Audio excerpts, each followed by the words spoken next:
Pagdating sa Facebook ads, sobrang daming nagtuturo. Sobrang daming mga tutorial sa YouTube, sa Google, sa Facebook, at ang dami talagang nagiging expert kuno pagdating sa platform na ito. Pero alam mo ba, meron lang isang coach or mentor na talaga namang nakapagpabago ng pananaw at resulta pagdating sa Facebook ads. At ito yung isang klase ng training or isang klase ng coach na hindi mo mapapanood sa YouTube, hindi mo mapapanood sa TikTok or Facebook. Pero once na in-apply mo yung mga tinuturo niya, it will give you a fortune.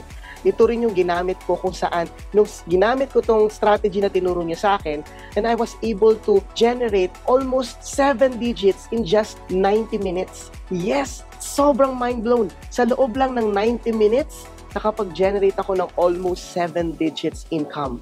At alam mo kung sino yung taong to? Si Master JP Veneracion. Siya lang naman yung taong nagtuturo ng kakaibang strategy pagdating sa Facebook ads.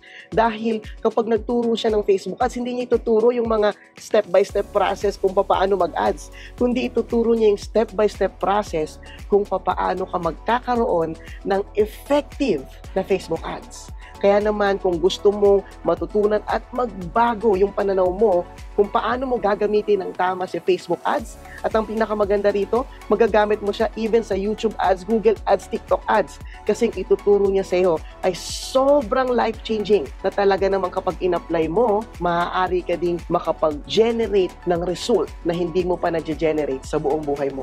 So ano pang inaantay mo? I-message mo agad si Master JP Veneracion kasi hindi mo siya basta-basta makikita kahit saan. Maaari sa video lang na ito, kaya mo siya nalaman. Ano pang inaantay mo?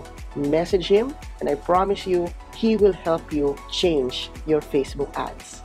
This is Coach Brian Abduhan, your Automation King, the most trusted and awarded business solution provider in the Philippines. Na lagi kong sasabihin, deserve mong maging successful, kaya deserve mong makilala si Master JP Veneracion. Salamat, Master, sa lahat ng tulong mo, and kita-kita.